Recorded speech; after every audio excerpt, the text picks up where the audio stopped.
as always, it's not to be unexpected that the CBC would be the voice that you would see come out here, that Congressman Meeks, who is on the subcommittee of the Western Hemisphere, will be there and pushing and making sure that legislation in place. And of course, that Reverend Jackson and the Rainbow Push Coalition would be organized, and likewise Dr. Daniels would be here.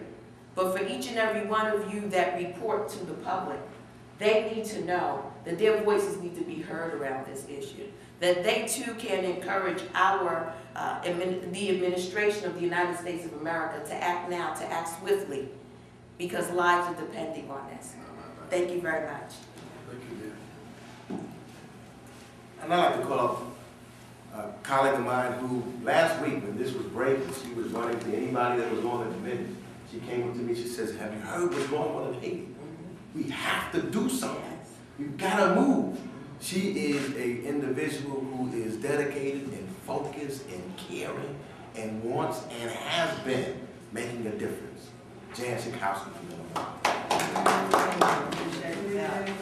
Thank you. I'm proud to stand with you, Congressman Meeks, and the Congressional Black Caucus, and my good friend and co-fighter, Reverend Jackson. I want to imagine for a moment what it is to be a mother in Haiti who makes a decision to buy a mud cake for a small amount of money to give to her hungry child. What kind of desperation you have to be at to get to that point. And who are we then who say to our close neighbor that that's okay, and bear witness to that happening in our hemisphere? It's completely unacceptable. In Haiti, it's one of the 3 countries that have the worst disparity in the number of calories that are actually taken, about 1,460, and the amount that's needed just to survive, 2,100. And if that's an average, 1,460, you can imagine people trying to get by on less than that. You get on the plane in Miami, and before you finish reading the paper, you're in Haiti. That's how close a neighbor Haiti is to us. And we have a major responsibility. We haven't just been guilty of benign neglect in the United States. In many instances, we've had our foot on the throat of Haiti, and now it's time to take it off and do something. Last week, the Hunger Caucus in the House, chaired by Jim McGovern and Joanne Emerson, had a meeting, and there were the Department of Agriculture, the World Food Program, the USAID, a number of NGOs, and I asked the question, am I just foolish to think that we can address this crisis right now? That there aren't enough forces here in this room to actually do something right now? And at that moment, the response was silence. And I said, that's just the wrong answer. That is not an acceptable answer. Well, since then, thanks to many of my colleagues, Reverend Daniels, many others, action has started to be taken, but we have to create this sense of urgency right now. $200 million has been released from the Emerson Trust for food aid, but still it hasn't yet been designated to how much is going to go to Haiti.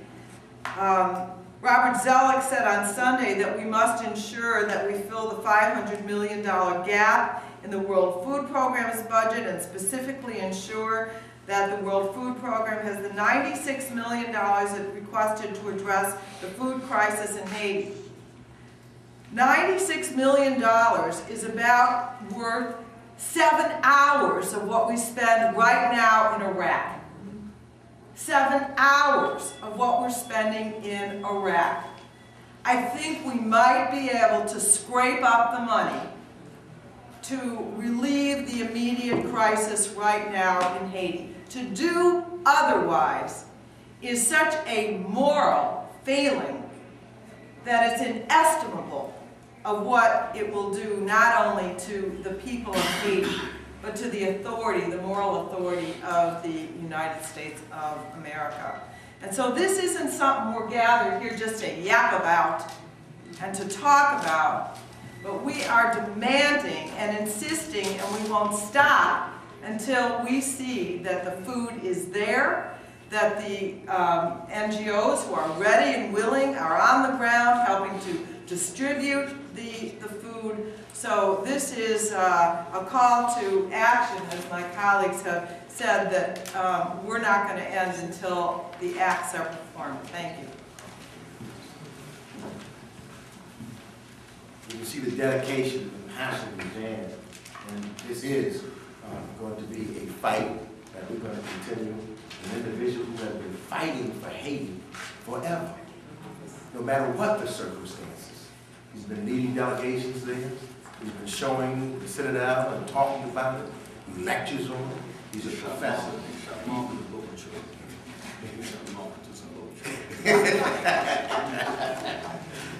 He is just an individual who is, when you talk about understanding the history of Haiti and how important it is in the entire Western Hemisphere, how important it is to the entire world. It is Professor Ron Harris.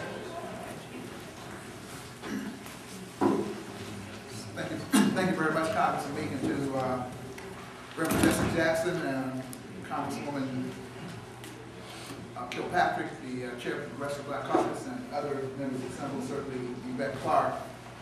Let me just simply say that my work in Haiti has been to the last since 1995, and consider myself to be an unofficial resource person to the Congressional Black Caucus and work very closely with Congressman John Conyers, who's on his way on this issue. And I suppose that what I'd like to say most is that recently in Haiti there was a change of government. Prime Minister Edouard Alexis was voted out by the Haitian legislature, the Haitian parliament. In many respects, that seems difficult because of the circumstances, but the good news is that it was done constitutionally. There is still a constitutional government in Haiti. And President Rene Garcia Preval is still the president. And I want to say that the international community, including the United States, has said that President Preval has done an extraordinary job of holding Haiti together, of reaching out to all political factions in the middle of a crisis, as Reverend Jackson and others have said, in large part precipitated by action by the United States. He has come on the scene to help build a very strong cabinet, a very strong government, and has reached out to all sides. And in fact, Haiti's gross national product for the first time in recent years has actually increased slightly. But the international community has also said that this democracy in Haiti is also very, very, very fragile. And that's why it's so extraordinarily important that this call for food, because if there is not food, it has already bred some instability, and indeed the constitutional government of Rene Preval is in jeopardy and will be in another cycle of trying to debate what to do all over again if in fact there's not the kind of significant constructive engagement around the issue of food, the issue of debt relief, and I would also add, and I've been pleading for this issue,